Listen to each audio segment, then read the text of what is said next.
How the coffee boy saved Marvel and became the father of superheroes. Marvel is one of the most successful comic brands and film studios in history, as most of its movies have gone on to become major hits.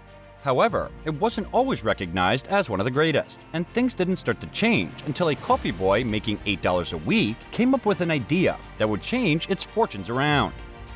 This is the story of how an assistant at Marvel went from serving coffee to helping it become a multi-billion-dollar empire. So, let's get started. Early life. Stan Lieber was born in 1922 in New York, and at the young age of 12, he started working as his family's financial conditions were not good. After graduating from high school at 16, he decided not to attend college and find work permanently to help support his family. Fortunately, he found a job at the time as an assistant for a publishing company called Timely, which was owned by a company called Martin. There, Stan fetched coffees and swept the floors for $8 a week. 1 year into his job, Timely began to ask Stan for his opinion on the stories themselves. They began to implement some of his suggestions. They even asked him to write a comic for their Captain America series. From then on, Stan began to write a combination of stories for Timely, including romance, mystery, and horror, and was promoted to editor at just 18. New task that was an instant hit. After World War II, Timely changed its name to Atlas, and one day Martin gave Stan a project of creating a new comic book featuring a group of superheroes to compete with DC's Justice League of America. As Stan thought about it more, an idea for a new group of superheroes quickly came to his mind. To flesh out his idea, Stan met Jack Kirby, the co-creator of Captain America, and together, the two co-created the Fantastic Four.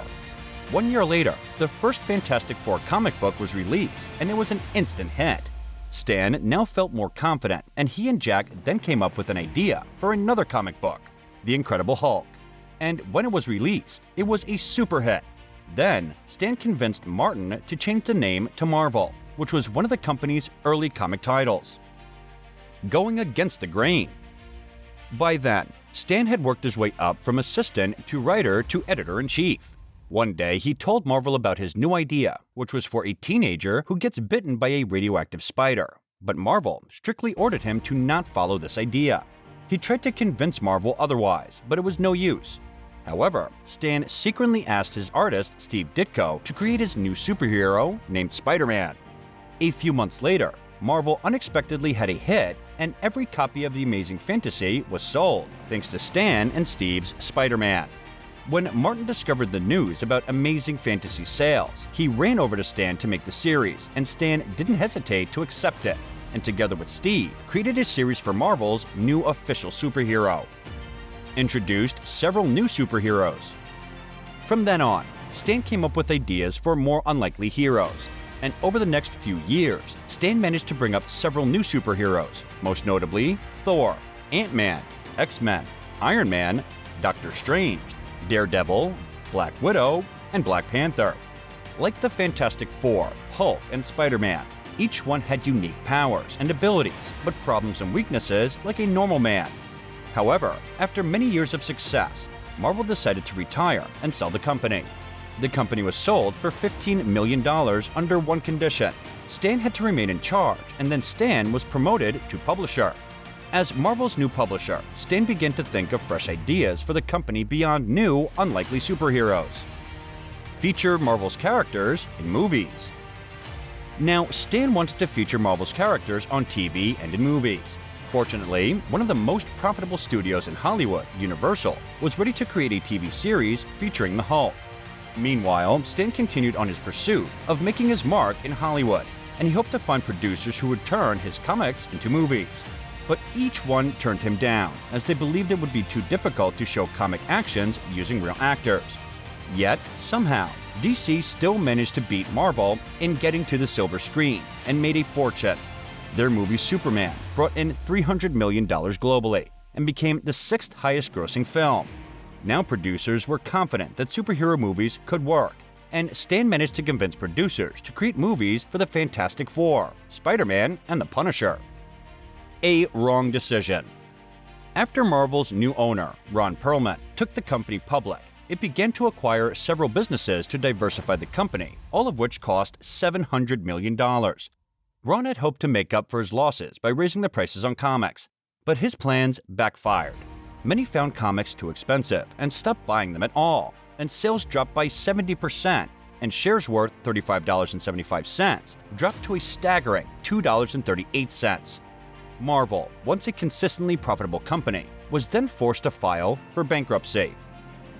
Revive Marvel Studios. Meanwhile, Avi became Marvel's chief creative officer and set out to revive the company's film division, Marvel Studios. At that time, Marvel Studios hadn't yet started producing their own movies. Instead, it licensed characters. But because of poor business decisions made by past management, it was only able to generate a small portion of earnings. When New Line Cinema finally released Blade and grossed $131 million, Marvel only received $250,000. 1 year later, Sony released SpiderMan and made $821 million, marking the highest-grossing superhero film at the time, and Marvel only received $10 million and a 5% of the gross box office revenue. So, after many years, Hollywood had finally realized the actual worth of Marvel's characters, but it did so at the expense of losing value and slipping into deeper financial difficulties. It was difficult for Marvel to watch the very people who doubted them cash in on their most valuable assets, while they struggled to make payroll, even for outsiders like David Maisel. An outsider changed the whole game. At that difficult time, an outsider, David, helped them get out of this situation. David was very talented and previously worked for the CAA and Disney, and he advised Avi to turn Marvel Studios into a real film studio to fund and produce its own films, and he also suggesting mixing characters in films similar to Star Wars. Avi introduced David to Marvel's CEO, Isaac Perlmutter, and they started working on David's idea. 2 years later, Marvel succeeded in getting a non-recourse loan from Merrill Lynch. Under the terms, Marvel would receive $525 million to make 10 films featuring various Marvel characters, including Ant-Man, The Avengers, Black Panther, Captain America, Doctor Strange, Hawkeye, Nick Fury, Power Pack, and Shang-Chi. If the first 4 films failed, Merrill Lynch would receive the film rights for the 6 characters, but would have to pay a 5% fee for each film they produced. Most successful film franchise in history. By the time the deal was announced, Stan had retired from Marvel but continued to act as the company's brand ambassador and offered the company his valuable advice. 3 years later, Marvel finally released its first in-house film, Iron Man. The film was so successful that it led to Marvel being acquired by Disney, and 2 Iron Man sequels over the next few years followed it. The third Iron Man brought in $1.2 billion worldwide and became the second highest-grossing film the year it was released. 5 years later, Marvel released Black Panther and broke several box office records. The film brought in $1.3 billion worldwide and became the 10th highest-grossing film in history. Later that same year, Marvel also released Avengers: Infinity War, which became the first superhero movie to earn $2 billion worldwide.